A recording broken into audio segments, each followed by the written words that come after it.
नमस्कार दोस्तों, स्वागत है आप सभी का हमारे YouTube channel Sikandar study centre में। चलिए दोस्तों, आज की इस वीडियो में मैं क्लास 10th का फिजिक्स चैप्टर नंबर 1 लिया हूं, जो चैप्टर का नाम है प्रकाश का परावर्तन और अपवर्तन।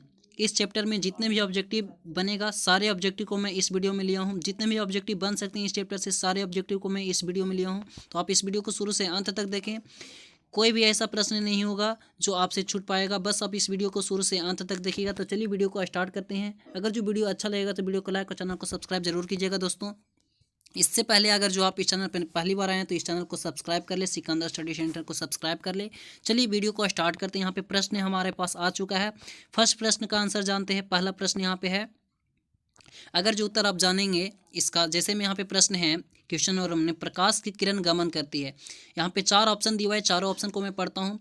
ऑप्शन नंबर ए में सीधी रेखा, बी में है टेढ़ी रेखा, सी में है किसी भी दिशा में, और डी में है इनमें से कोई नहीं। अगर जो आपको ऑप्शन इसमें से सही लग रहा है तो उसको कमेंट बॉक्स में उत्तर दे दें दोस्तों। इससे आपका कॉन्फिडेंस बढ़ेगा और कन्फ्यूजन भी दूर होगा। ठीक है, चलिए इसका आंसर मैं बता देता हूँ। तो इसका आंसर जो होगा आपका ऑप्शन नंबर ए सही हो जाएगा। क्या हो जाएगा? सीधी रेखा में। ठीक है ना, प्रकाश हमेशा कैसी रेखा में गमन करती है? तो सीधी रेखा में गमन करती है। ऑप्शन नंबर ए करेक्ट हो गया। ठीक है, याद रखिएगा option number A. Question number 2 यहाँ पे देख लेते हैं। प्रकाश क्या है? प्रकाश का वेग न्यूनतम होता है। देखिए यहाँ पे क्या बोल रहा है प्रश्न, न्यूनतम होता है। अधिकतम सबसे ज़्यादा कहाँ पे होता है? तो सबसे ज़्यादा आपको हो जाएगा निर्वात में, लेकिन यहाँ पे न्यूनतम पूछ रहा है ना, तो इसके लिए यहाँ पे क्या हो जाएगा? ये देखिए, जल में, वायु में, कांच में। तो सबसे कम किस में होगा? तो सबसे कम अभी होगा कांच में। किस में होगा? कांच में। सबसे कम किस में होगा? कांच में। ये ऑप्शन देखकर आपको मानना है किस में होगा। कम कम किस में होगा? तो कांच में होगा। अगर जो अधिक कहता तो किस में हो जाता? अधिक कहता तो निर्वात में हो जाता। क्वेश्चन नंबर यहाँ पे 3 देख लेते हैं। मोटर गाड़ी के चालक के सामने लगा रहता है। क्या? मोटर गाड़ी के चालक के सामने लगा रहता है। कौन सा दर्पण लगा रहता है? तो इसका आंसर जो होगा, करेक्ट ऑप्शन में मैं आपको बता देता हूं, ऑप्शन नंबर बी सही हो जाएगा, उत्तल दर्पण। ठीक है, याद रखिएगा। ऑप्शन नंबर ए में था समतल दर्पण, बी में था उत्तल दर्पण, सी में था अवतल दर्पण और डी में था उत्तल दर्पण। लेकिन मोटर गाड़ी के चालक के सामने लगा हुआ रहता है उत्तल दर्पण। ठीक है, चलिए नेक्स्ट क्वेश्चन देखते हैं। यहाँ पे क्वेश्चन नंबर 4 में है, मोटर कार के हेडलाइट में किसका प्रयोग होता है? क्या प्रश्न है? मोटर कार के हेडलाइट में किसका प्रयोग होता है? हेडलाइट में बोल रहा है, तो हेडलाइट में आपका हो जाएगा अवतल दर्पण। किसका हो जाएगा? अवतल दर्पण। क्वेश्चन नंबर 4 का करेक्ट ऑप्शन हो गया सी, अवतल दर्पण। ठीक है, याद रखिएगा। क्वेश्चन नंबर यहाँ पे 5 देख लेते हैं। बोला है समतल दर्पण द्वारा बना प्रतिबिंब होता है। समतल दर्पण द्वारा बना प्रतिबिंब होता है। वास्तविक, काल्पनिक, दोनों, इनमें से कोई नहीं। तो समतल दर्पण के द्वारा बना प्रतिबिंब काल्पनिक होता है। याद रखिएगा दोस्तों, समतल दर्पण के द्वारा बना प्रतिबिंब काल्पनिक होता है, इसलिए आपका ऑप्शन नंबर बी सही हो गया। ठीक है, चलिए क्वेश्चन नंबर 6 देख लेते हैं। लेंस की क्षमता का एसआई मात्रक होता है। लेंस की क्षमता का एसआई मात्रक होता है दोस्तों डायऑप्टर। ठीक है ना, आपको ही पता होगा लेंस की क्षमता का एसआई मात्रक क्या होता है? तो डायऑप्टर होता है। ऑप्शन नंबर ए सही है। ठीक है, क्वेश्चन नंबर यहाँ पे 7 देख लेते हैं। क्वेश्चन नंबर 7 में हमारे पास प्रश्न है, प्रकाश की किरणों का पथ दर्शाने वाले चित्र को कहा जाता है। प्रकाश की किरणों का पथ दर्शाने वाले चित्रों को कहा जाता है। क्या कहा जाता है दोस्तों? तो इसका आंसर जो होगा आपका ऑप्शन नंबर ए सही हो जाएगा, किरण आरेख। क्या कहा जाता है? किरण आरेख। ऑप्शन नंबर ए सही हो गया, किरण आरेख। ठीक है ना, चलिए याद रखिएगा। क्वेश्चन नंबर यहाँ पे 8 देख लेते हैं। क्वेश्चन नंबर 8 में हमारे पास प्रश्न है यहाँ पे, दो डायऑप्टर क्षमता वाले लेंस का फोकसांतर होगा। क्या बोल रहा है? दो डायऑप्टर क्षमता वाले लेंस का फोकसांतर होगा। तो इसका आप फॉर्मूला पढ़े होंगे, P बराबर क्या होता है? 1/f होता है। तो यहाँ पे क्षमता दिया हुआ है 2 डायऑप्टर, तो 2 हो जाएगा इक्वल टू 1/f हो जाएगा। अब इसको क्या करना है? सेंटीमीटर में बदलने के लिए 100 से गुना करेंगे। ठीक है ना, तो f यहाँ पे चल जाएगा। ठीक है ना, f बराबर क्या हो जाएगा? 100/2 हो जाएगा। अब इसको क्या करना है? काटेंगे तो आएगा आपको 50, यानी कि 50 जो आया वो सेंटीमीटर में आया, इसलिए 50 आपको कहाँ पे दिख रहा है? तो ऑप्शन नंबर डी सही हो जाएगा, 50। ठीक है ना, दो डायऑप्टर वाले लेंस का फोकसांतर कितना होगा? तो 50 सेंटीमीटर होगा। मीटर में पूछता तो कितना हो जाता? 100। मीटर में पूछता तो 1 मीटर हो जाता। ठीक है ना, क्वेश्चन नंबर यहाँ पे 9 देख लेते हैं। क्वेश्चन नंबर 9 में है, किसी उत्तल लेंस का फोकसांतर 50 सेंटीमीटर हो तो उसकी क्षमता होगा। तो वही फॉर्मूला लगाएंगे, क्या लगाएंगे?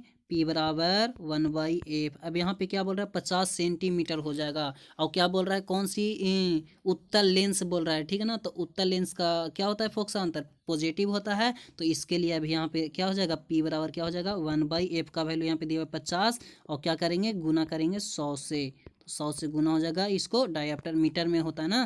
तो 1 0 से 1 0 पाई दूनी 10 यानी कि 2। और उत्तल लेंस की फोकस अंतर क्या होता है पॉजिटिव होता है। तो ऑप्शन इसका दिख रहा है ऑप्शन नंबर डी में दिख रहा है, ठीक है ना। ऑप्शन नंबर डी हो जाएगा सही। क्वेश्चन नंबर यहाँ पे 10 देख लेते हैं। क्या बोल रहा है प्रकाश की किरणों के समूह को कहते हैं, प्रकाश की किरणों के समूह को क्या कहते हैं किरण पुंज कहते हैं, ठीक है ना। किरण पुंज कहते हैं, ऑप्शन नंबर बी सही हो गया, ठीक है। चलिए क्वेश्चन नंबर यहाँ पे देख लेते हैं 11। उत्तल लेंस की क्षमता होती है, उत्तल लेंस की क्षमता क्या होती है तो पॉजिटिव होती है। तो धनात्मक हो जाएगा, आपका ऑप्शन नंबर बी सही हो गया, ठीक है ना, याद रखिएगा। क्वेश्चन नंबर यहाँ पे 12 देख लेते हैं। क्वेश्चन नंबर 12 में हमारे पास प्रश्न है। क्या बोल रहा है अवतल लेंस की क्षमता होती है, अवतल लेंस की क्षमता होती है। तो क्या हो जाएगा अवतल लेंस की क्षमता ऋणात्मक होती है, ऑप्शन नंबर ए सही है, ठीक है ना। चलिए क्वेश्चन नंबर 13 देख लेते हैं। क्वेश्चन नंबर 13 में हमारे पास प्रश्न है उत्तल लेंस को कहते हैं, उत्तल लेंस को कौन सा लेंस भी कहा जाता है तो अभिसारी लेंस कहा जाता है, ऑप्शन नंबर ए सही हो जाएगा अभिसारी लेंस, ठीक है।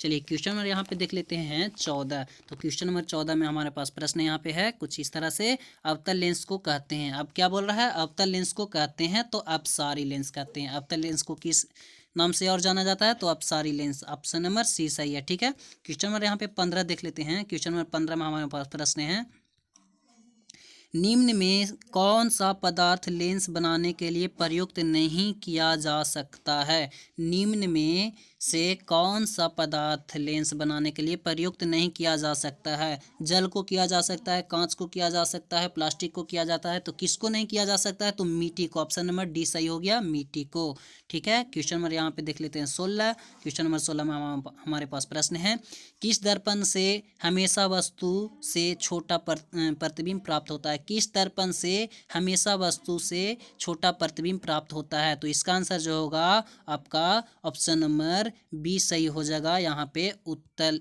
दर्पण हो जाएगा, ठीक है ना, याद रखिएगा। क्वेश्चन नंबर 17 देख लेते हैं किस दर्पण से वस्तु का बड़ा प्रतिबिंब बनता है, किस दर्पण से वस्तु का बड़ा प्रतिबिंब बनता है। तो इसका ऑप्शन हो जाएगा सही बी हो जाएगा अवतल, ठीक है।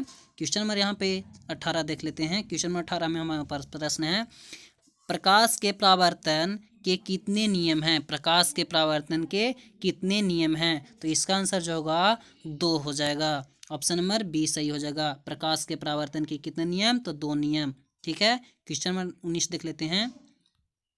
क्वेश्चन नंबर 19 में है जब प्रकाश की किरणें हवा से कांच में प्रवेश करती है तो मुड़ जाती है, किस ओर मुड़ जाती है। तो इसका आंसर होगा ऑप्शन नंबर बी सही हो जाएगा अभिलंब के निकट, किस ओर मुड़ जाती है तो अभिलंब के निकट मुड़ जाती है, ऑप्शन नंबर बी सही है, ठीक है ना, याद रखिएगा किस ओर अभिलंब के निकट, option number B. Question number यहाँ पे 20 देख लेते हैं। क्वेश्चन नंबर 20 में हमारे पास प्रश्न है फोटोग्राफी कैमरा का अभिदृश्यक होता है, फोटोग्राफी कैमरा का अभिदृश्यक होता है। तो इसका आंसर जो होगा आपका ऑप्शन नंबर ए हो जाएगा सही लेंस, क्या हो जाएगा उत्तल लेंस, ऑप्शन नंबर ए सही है उत्तल लेंस। क्वेश्चन नंबर 21 देख लेते हैं साइड मिरर के रूप में प्रयुक्त होता है, साइड मिरर के रूप में किस दर्पण का प्रयुक्त होता है तो उत्तल दर्पण का, ऑप्शन नंबर बी सही है उत्तल दर्पण, ठीक है ना, उत्तल दर्पण।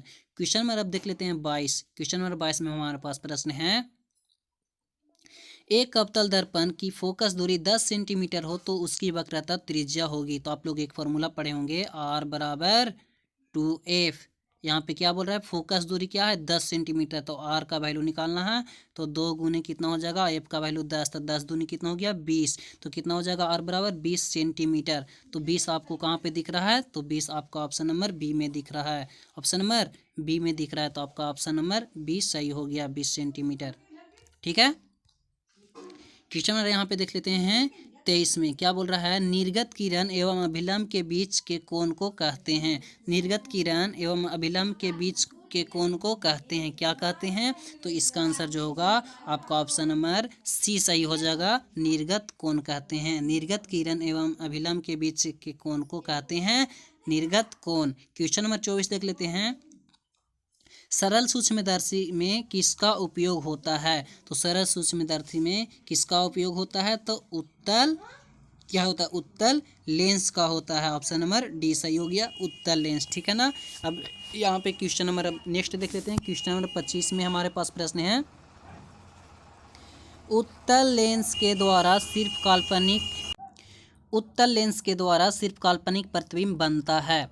तो क्या बोल रहा है, किस लेंस के द्वारा सिर्फ काल्पनिक प्रतिबिंब बनता है? पढ़ने में मिस्टेक हो गई, तो इसका आंसर हो जाएगा अवतल। अवतल में क्या होता है? सिर्फ काल्पनिक प्रतिबिंब ही बनते हैं। क्वेश्चन नंबर यहाँ पे 26 देख लेते हैं। परावर्तन के नियम से आधारित होता है। परावर्तन के नियम से आधारित होता है, तो यह होता है परावर्तन कोण बराबर अपवर्तन कोण। परावर्तन कोण बराबर अपवर्तन कोण। तो आपका ऑप्शन नंबर बी सही है। ठीक है ना। क्वेश्चन नंबर 27 में देख लेते हैं, काल्पनिक प्रतिबिंब होता है। काल्पनिक प्रतिबिंब हमेशा सीधा होता है दोस्तों। ऑप्शन नंबर ए सही है। ठीक है। क्वेश्चन नंबर यहाँ पे 28 देख लेते हैं, लेंस में मुख्य फोकस की संख्या कितनी होती है? तो इसका आंसर जो होगा आपका ऑप्शन नंबर ए सही हो जाएगा, 2। लेंस में मुख्य फोकस की संख्या कितनी होती है? 2 होती है। यहाँ पे ऑप्शन नंबर 29 में है, सर्च लाइट का परावर्तक सतह होता है। सर्च लाइट यानी हेडलाइट, सर्च लाइट का परावर्तक सतह होता है अवतल। ऑप्शन नंबर बी सही हो जाएगा, अवतल। ठीक है, याद रखिएगा। क्वेश्चन नंबर यहाँ पे 30 देख लेते हैं, दाढ़ी बनाने में कौन सा दर्पण प्रयुक्त होता है? तो इसका भी आंसर क्या हो जाएगा? अवतल। ऑप्शन नंबर सी सही हो जाएगा। ठीक है। क्वेश्चन नंबर यहाँ पे 31 देख लेते हैं, एक उत्तल लेंस की क्षमता 1 डायोप्टर है, तो उस लेंस की फोकस दूरी होगी। क्या बोल रहा है? एक उत्तल लेंस की क्षमता यानी कि पी का वैल्यू दिया हुआ है कितना? 1 डायोप्टर, यानी कि पी बराबर दिया हुआ है 1 डायोप्टर। तो इसकी फोकस दूरी पूछ रहा है, तो यहाँ पर हम लोग जानते हैं पी बराबर 1/f। ठीक है ना। तो इसका हम लोग क्या करेंगे, 1 डायोप्टर क्षमता है तो यहाँ 1 हो जाएगा, यानी कि हम लोग 1 बराबर क्या हो जाएगा? 1/f। अब इसको हम लोग सेंटीमीटर में बदलना चाहेंगे तो क्या हो जाएगा? 1 गुने 100 और 1 इक्वल टू 1/f। तो एफ का वैल्यू निकालना चाहेंगे तो क्या हो जाएगा? 100 सेंटीमीटर। अब यहाँ पे उत्तल लेंस बोल रहा है ना, तो उत्तल लेंस में होता है पॉजिटिव, तो आपका हो जाएगा ऑप्शन नंबर सी सही हो जाएगा। क्या हो जाएगा? ऑप्शन नंबर सी सही हो जाएगा, 100 सेंटीमीटर प्लस में। 100 सेंटीमीटर प्लस में। फॉर्मूला को याद रखिएगा दोस्तों। क्वेश्चन नंबर यहाँ पे 32 देख लेते हैं। 32 में हमारे पास प्रश्न है, किसी गोलीय दर्पण तथा किसी पतले गोलीय लेंस दोनों की फोकस दूरी -15 सेंटीमीटर है, तो दर्पण तथा लेंस संभव होगा। तो क्या होगा? दोनों अवतल होंगे। ऑप्शन नंबर ए सही हो जाएगा, दोनों अवतल होंगे, ई ना कि दोनों उत्तल होंगे। ठीक है ना, याद रखिएगा, ये याद रखने वाली प्रश्न है। ठीक है। क्वेश्चन नंबर यहाँ पे 33 देख लेते हैं। प्रश्न हमारे पास है, प्रकाश के अपवर्तन के कितने नियम होता है? तो परावर्तन और अपवर्तन दोनों के कितने नियम होते हैं? 2 नियम होते हैं। तो इसका आंसर जो होगा आपका ऑप्शन नंबर बी सही हो जाएगा, 2। ठीक है। क्वेश्चन नंबर यहाँ पे 34 देख लेते हैं, किसी माध्यम के अपवर्तनांक का मान होता है, तो इसको हम लोग पढ़े हैं साइन आई बटा साइन आर। तो ऑप्शन नंबर कौन सा यहाँ पे दिख रहा है? साइन आई बटा साइन आर। ऑप्शन नंबर क्या हो जाएगा? ए सही हो जाएगा, साइन आई बटा साइन आर। ठीक है। क्वेश्चन नंबर यहाँ पे 35 देख लेते हैं, एक उत्तल लेंस होता है। क्या होता है? एक उत्तल लेंस होता है, तो क्या होता है? इसका आंसर जो होगा याद रखिएगा, ऑप्शन नंबर सी सही हो जाएगा, किनारों की अपेक्षा बीच में मोटा होता है। उत्तल लेंस की बात कर रहा है तो किनारों की अपेक्षा बीच में मोटा होता है। ठीक है ना। किसी भी प्रकार से आपको क्वेश्चन पूछ सकता है दोस्तों। मैं बिल्कुल अच्छी तरीके से सारे ऑब्जेक्टिव को लिया हूँ, बहुत ही सोच समझ कर। तो आप इस वीडियो को लाइक जरूर कीजिएगा, चैनल को सब्सक्राइब जरूर कीजिएगा। क्वेश्चन नंबर यहाँ पे 36 देख लेते हैं, अवतल लेंस का आवर्धन एम बराबर होता है तो क्या होता है? भी बटा यू होता है। आपको ऑप्शन नंबर डी दिख रहा होगा, भी बटा यू होता है। ठीक है ना। क्वेश्चन नंबर यहाँ पे देख लेते हैं 37 में, क्या बोल रहा है? गोलीय दर्पण में फोकसांतर एवं वक्रता त्रिज्या के बीच संबंध है। गोलीय दर्पण में फोकसांतर एवं वक्रता त्रिज्या के बीच संबंध है, तो इसका आंसर जो होगा आपका ऑप्शन नंबर ए सही हो जाएगा, आर बराबर 2f। क्या हो जाएगा? आर बराबर 2f। पढ़े ही होंगे आप लोग। क्वेश्चन नंबर यहाँ पे देख लेते हैं 38, सोलर कुकर में प्रयोग किया जाता है। सोलर कुकर में किस दर्पण का प्रयोग किया जाता है? तो इसका आंसर जो होगा आपका ऑप्शन नंबर ए सही हो जाएगा, अवतल दर्पण का। किसका? अवतल दर्पण का। ठीक है। क्वेश्चन नंबर यहाँ पे नेक्स्ट देख लेते हैं 39। क्वेश्चन नंबर 39 में हमारे पास प्रश्न है, उत्तल लेंस में बना प्रतिबिंब होता है, उत्तल लेंस में बना प्रतिबिंब होता है वास्तविक और उल्टा। याद रखिएगा ऑप्शन नंबर बी सही हो जाएगा, वास्तविक और उल्टा। ठीक है, क्वेश्चन नंबर 40 देख लेते हैं। क्वेश्चन नंबर 40 में हमारे पास प्रश्न है, उत्तल लेंस में जब बीम एफ और टू एफ के बीच रखा जाता है तब बना प्रतिबिंब होता है। कैसा होता है आपको बताना है दोस्तों। तो इसका आंसर जो होगा आपका ऑप्शन नंबर ए सही हो जाएगा, बड़ा और वास्तविक होता है। कैसा होता है, तो बड़ा और वास्तविक होता है, ऑप्शन नंबर ए सही है। ठीक है, क्वेश्चन नंबर यहाँ पे देख लेते हैं 41। क्या बोल रहा है, दो वक्रीय पृष्ठों से घिरे ठोस माध्यम को कहते हैं, क्या कहते हैं, तो इसका आंसर जो होगा गोलीय लेंस कहते हैं। क्या कहते हैं, गोलीय लेंस कहते हैं, ऑप्शन नंबर सी सही हो जाएगा। ठीक है, क्वेश्चन नंबर यहाँ पे 42 देख लेते हैं। 42 में हमारे पास प्रश्न है, वह गोलीय दर्पण जो बाहर की तरफ वक्रीय होता है कहलाता है, क्या कहलाता है, तो इसका आंसर जो होगा उत्तल दर्पण कहलाता है। क्या कहलाता है, उत्तल दर्पण, ऑप्शन नंबर सी सही हो जाएगा। ठीक है, क्वेश्चन नंबर यहाँ पे 43 देख लेते हैं। गोलीय दर्पण के परावर्तक पृष्ठ के केंद्रों को दर्पण को कहा जाता है, क्या कहा जाता है, तो इसका आंसर हो जाएगा ऑप्शन नंबर बी ध्रुव कहा जाता है। क्या कहा जाता है, ध्रुव, याद रखिएगा। क्वेश्चन नंबर 44 देख लेते हैं। किस लेंस द्वारा उत्पन्न आवर्धन का एसआई मात्रक क्या होता है, किसी लेंस द्वारा उत्पन्न आवर्धन का एसआई मात्रक क्या होता है, तो इसका आंसर जो होगा मात्रक विहीन होता है। क्या होता है, मात्रक विहीन होता है, ऑप्शन नंबर डी। ये याद रखने वाली प्रश्न है, रटने वाली प्रश्न है। ठीक है, क्वेश्चन नंबर यहाँ पे 45 में है, लेंस के केंद्रीय बिंदु को कहते हैं, लेंस के केंद्रीय बिंदु को कहते हैं क्या कहते हैं, प्रकाशिक केंद्र कहते हैं। क्या कहते हैं, प्रकाशिक, लेंस के केंद्रीय बिंदु को कहते हैं, क्या कहते हैं, वक्रता केंद्र कहते हैं ना। ये क्वेश्चन डाउट में है, प्रकाशिक केंद्र कहते हैं या तो वक्रता केंद्र कहते हैं। लेंस के केंद्रीय बिंदु को कहते हैं प्रकाशिक केंद्र। ठीक है, प्रकाशिक केंद्र हो जाएगा, आपका ऑप्शन नंबर बी सही हो जाएगा। ठीक है, याद रखिएगा, प्रकाशिक केंद्र कहलाएगा। ठीक है ना।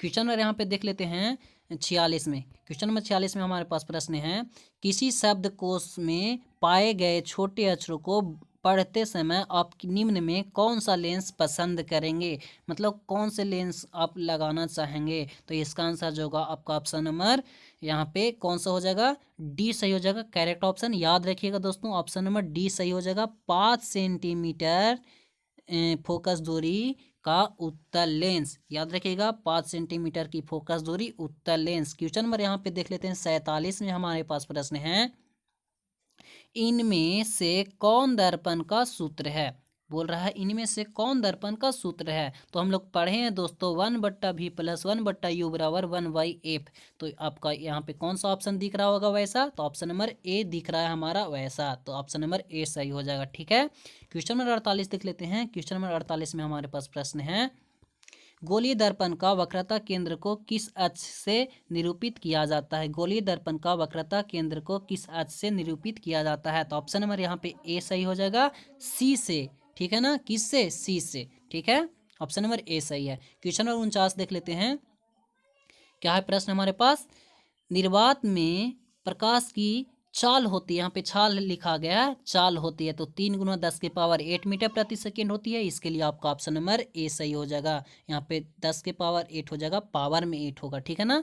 तो चलिए नेक्स्ट देखते हैं। क्वेश्चन नंबर यहाँ पे 50 देख लेते हैं। क्वेश्चन नंबर 50 में हमारे पास प्रश्न है, दंत विशेषज्ञ मरीजों के दांतों का बड़ा प्रतिबिंब देखने के लिए किस दर्पण का उपयोग करते हैं, तो अवतल दर्पण का उपयोग करते हैं। ऑप्शन नंबर ए सही हो जाएगा, अवतल दर्पण। ठीक है, चलिए नेक्स्ट देखते हैं। यहाँ पे क्वेश्चन नंबर यहाँ पे 51 देख लेते हैं।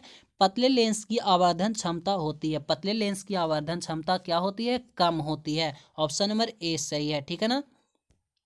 क्वेश्चन नंबर यहाँ पे 52 देख लेते हैं। मोटे लेंस की आवर्धन क्षमता होती है, तो मोटे लेंस की आवर्धन क्षमता अधिक होती है। ऑप्शन नंबर बी सही है। क्वेश्चन नंबर यहाँ पे 53 देख लेते हैं। अवतल दर्पण के ध्रुव और मुख्य फोकस के बीच रखे बीम का प्रतिबिंब की प्रकृति होती है, कैसी होती है, तो ऑप्शन नंबर बी सही हो जाएगा, आभासी एवं सीधा होती है। कैसी होती है, आभासी एवं सीधा होती है। क्वेश्चन नंबर यहाँ पे देख लेते हैं 54। उत्तल लेंस का प्रकाशीय केंद्र और मुख्य फोकस के बीच रखे बीम का प्रतिबिंब की प्रकृति होती है। कैसी होती है? तो इसका आंसर जो होगा आपका ऑप्शन नंबर बी सही हो जाएगा, आभासी एवं सीधा होता है। कैसा होता है? आभासी एवं सीधा होता है। क्वेश्चन नंबर यहाँ पे 55 देख लेते हैं। क्वेश्चन नंबर 55 में हमारे पास प्रश्न है, अवतल दर्पण के मुख्य फोकस पर रखे बीम का प्रतिबिंब की स्थिति होती है। तो कैसी होती है? तो इसका आंसर जो होगा, आंसर करेक्ट ऑप्शन में बता देता हूं, इसका आंसर क्या हो जाएगा? अनंत पर। कैसा हो जाएगा? अनंत पर। ऑप्शन नंबर यहाँ पे सी सही हो जाएगा, अनंत पर। ठीक है, क्वेश्चन नंबर यहाँ पे देख लेते हैं 56। क्या है प्रश्न? उत्तल लेंस के मुख्य फोकस पर रखे प्रतिबिंब की स्थिति होती है। उत्तल लेंस के मुख्य फोकस पर रखे प्रतिबिंब की स्थिति होती है। ऑप्शन नंबर यहाँ पे सी सही हो जाएगा, सॉरी, ऑप्शन नंबर यहाँ पे क्या बोल रहा है? उत्तल लेंस के मुख्य फोकस पर रखे प्रतिबिंब की स्थिति होती है। इसका भी हो जाएगा अनंत पर ही। ऑप्शन नंबर सी सही हो जाएगा। ठीक है ना, अनंत पर ही। क्वेश्चन नंबर यहाँ पे देख लेते हैं 57। 57 में हमारे पास प्रश्न है, अवतल लेंस के मुख्य फोकस पर रखे बीम का प्रतिबिंब की स्थिति होती है। तो कैसी होती है दोस्तों? इसका आंसर जो होगा प्रकाशिक केंद्र और फोकस के बीच होती है। ऑप्शन नंबर बी सही हो जाएगा। ठीक है, याद रखिएगा ऑप्शन नंबर बी। नेक्स्ट यहाँ पे क्वेश्चन है, अवतल लेंस के सामने अनंत पर रखे बीम का प्रतिबिंब की स्थिति होती है। तो इसका आंसर भी हो जाएगा आपका फोकस पर। ऑप्शन नंबर बी सही हो जाएगा, फोकस पर। क्वेश्चन नंबर यहाँ पे देख लेते हैं 59 में, अवतल दर्पण के सामने अनंत पर रखे बीम का प्रतिबिंब की स्थिति कैसी होती है? तो इसका आंसर भी हो जाएगा फोकस पे। ऑप्शन नंबर बी सही हो जाएगा, सॉरी डी सही होगा इसका, ऑप्शन नंबर फोकस पर। ठीक है, क्वेश्चन नंबर यहाँ पे 60 में देख लेते हैं, लेंस के प्रकाशीय केंद्र से गुजरने वाली प्रकाश किरणें अपवर्तन के पश्चात क्या होता है? तो इसका आंसर जो होगा आपका ऑप्शन नंबर बी सही हो जाएगा। क्या होता है? सात रंगों में विभक्त हो जाता है। क्या होता है? 7 रंगों में विभक्त हो जाता है। ठीक है, चलिए नेक्स्ट देख लेते हैं क्वेश्चन नंबर यहाँ पे 61। मुख्य फोकस से गुजरने वाली प्रकाश किरण उत्तल लेंस के अपवर्तन के पश्चात क्या होता है? तो निर्गत किरण के मुख्य अक्ष के समानांतर हो जाता है। ऑप्शन नंबर बी सही है। ठीक है ना, क्वेश्चन नंबर यहाँ पे 62 देख लेते हैं, और ये इस वीडियो का लास्ट क्वेश्चन है दोस्तों। अभी तक हमारे चैनल को सब्सक्राइब नहीं किया तो सब्सक्राइब कर ले दोस्तों। नेक्स्ट लेसन का वीडियो नेक्स्ट वीडियो में करेंगे दोस्तों। नेक्स्ट लेसन का जितने भी ऑब्जेक्टिव होंगे नेक्स्ट वीडियो में हम लोग कर लेंगे। देखिए यहाँ पे प्रश्न है, मुख्य अक्ष के समानांतर आने वाली कोई प्रकाश किरण अवतल लेंस के अपवर्तन के पश्चात हो जाती है। तो इसका आंसर होगा आपका ऑप्शन नंबर डी सही हो जाएगा। क्या? निर्गत किरण मुख्य अक्ष के दूर जाती है। ठीक है, मिलते हैं नेक्स्ट वीडियो में दोस्तों। आज का वीडियो यहाँ पे समाप्त करते हैं दोस्तों। अगर जो मेरा वीडियो अच्छा लगा तो इस चैनल को सब्सक्राइब कर लें। ठीक है, इसी तरह से और भी मैं आगे वीडियो बनाता रहूँगा, और आप लोग को सपोर्ट से मैं बहुत सारे अच्छे अच्छे क्वेश्चन को मैं लाता रहूँगा। मिलते हैं नेक्स्ट वीडियो में। Thank you so much, best of luck.